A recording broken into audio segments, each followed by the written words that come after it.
Hello, my name is Tiffany Patterson, and today we're going to discuss speech and language disorders.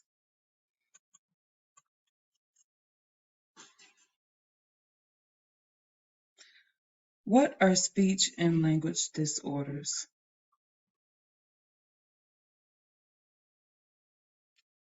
Oftentimes, children develop speech and language disorders within a specific time span or age range.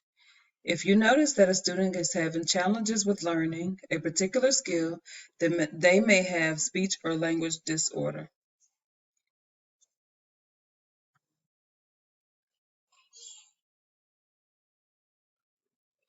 Different types of speech and language disorders. Some speech disorders include apraxia of speech in children, dysarthria, speech and sound disorders, and stuttering. Apraxia of speech is a brain disorder that has an effect on the brain pathways that is especially involved with producing speech. In apraxia of speech, the brain knows exactly what it wants to say, but it has difficulty with planning and sequencing the sounds and movement of speech. Students with ALS may need assistance with alternative methods of speaking. Childhood ALS is present at the birth of the child. Dysarthria is the paralysis of the muscles that are used to speak.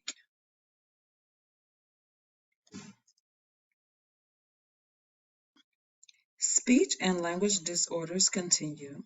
Some language disorders may include preschool language disorders, learning disabilities that include spelling, writing, and reading, and selective mutism. Selective mutism. In this disorder, it is based off anxiety. With these children, they are unable to articulate and speak fluently in certain environments. In other environments, they are socially withdrawn and are silent. If you were to ask them why they cannot talk in certain situations, they probably would not be able to explain to you why they're unable to speak.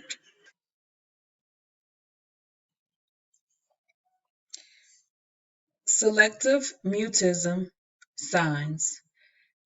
Fail to speak in normal social situations, able to speak in familiar situations. They're withdrawn socially and they avoid eye contact.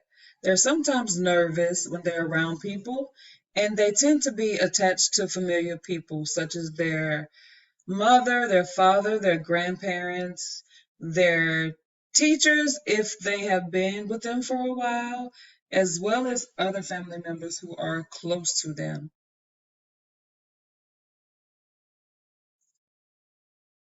Selective mutism, accommodations, and modifications. In school-based setting, students with selective mutism will either qualify for an IEP or a 504 plan. These are both legal binding documents that provide specific accommodations and support that must be provided through the school for the students.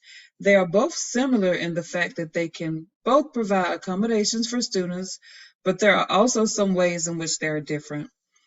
In IEPs, an individual who qualifies for special education services receives an IEP.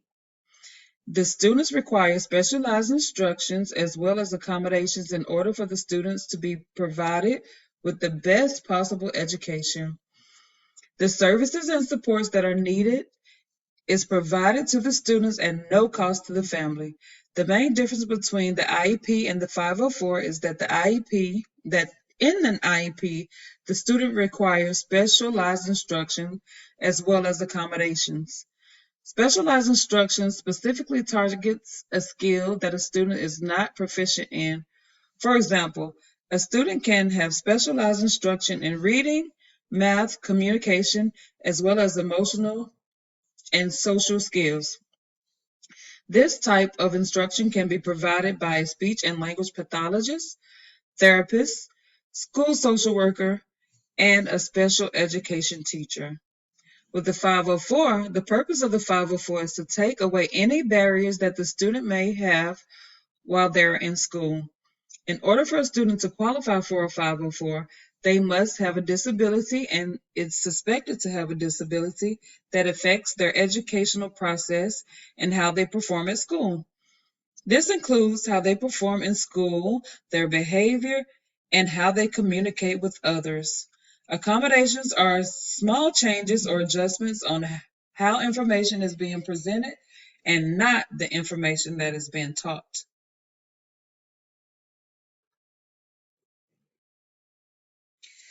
The next one I would like to talk about is different learning disabilities and disorders. The first one is dyslexia, where the person has challenges with reading. The second one, the person has challenges with math. Examples are math problems, counting, money. Dysgraphia is challenges with writing. Dyspraxia is sensory disorder, which the person has challenges with fine motor skills.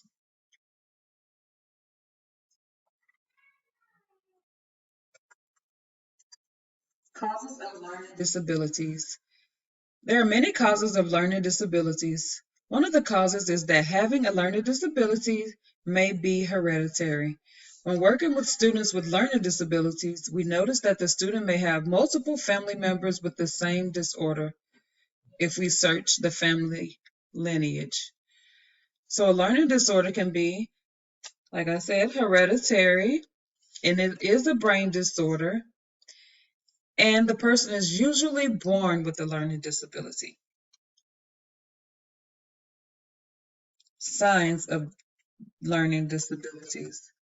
When determining if a student has a disability, there are signs that one must look for. One sign could be that the student may have difficulty with following simple directions.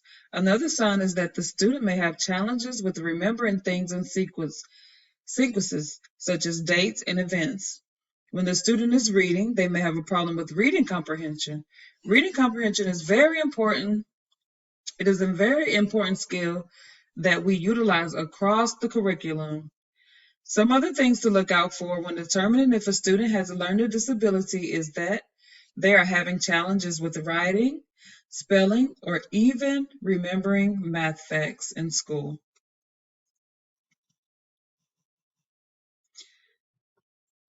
The next speech or language disorder I would like to discuss is stuttering.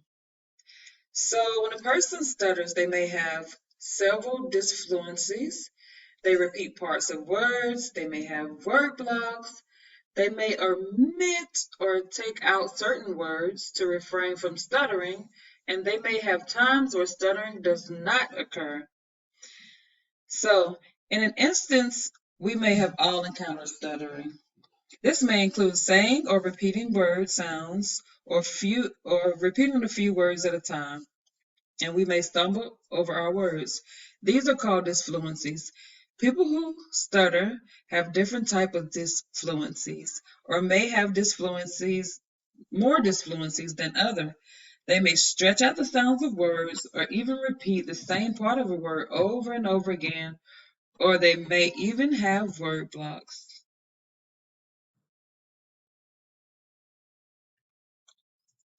Signs and symptoms of stuttering. They have partial word repetition. So a person might say, I love you. Or when a person is repeating one syllable words like go back to school. Or when a person uses prolonged sounds and words like Susan is beautiful. Or when a person stops or pauses or blocks words, such as let's play a game.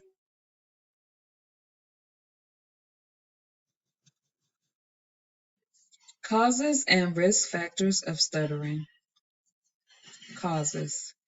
So some causes is that they may have a family history of stuttering, or their brain might just be wired differently. Although disfluencies are common in most people, they should only last for a short period of time. There are many factors that can play a role in stuttering, but there is no single cause. Some risk factors may include the gender, age of the individuals, and family recovery patterns. According to the American Speech Language Hearing Association, boys are far more likely to begin stuttering than girls their age are. It was stated that the data shows those who are identified as male or females. The age of the individual also is a factor in stuttering. Typically, if an individual is stuttering before the age of 4, they will continue to stutter throughout their childhood.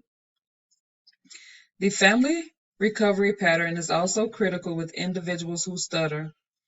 Usually when they have a family member with slow to no recovery patterns, they will have the same results as well.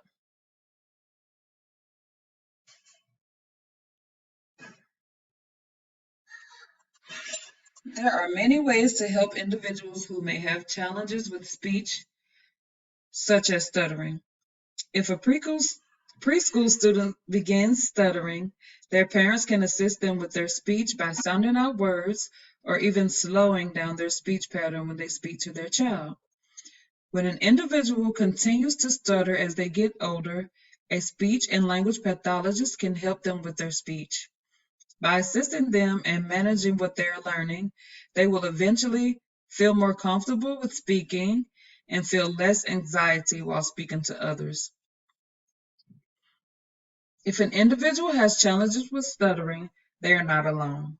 There are many resources that are available that include, but are not limited to, National Stuttering Association, Stuttering Foundation of America, American Board of Fluency and Fluency Disorders, International Stuttering Association, Stuttering Association for the Young, Friends, the National Association of Young People Who Stutter, Stuttering Homepage, and Stuttering Talk.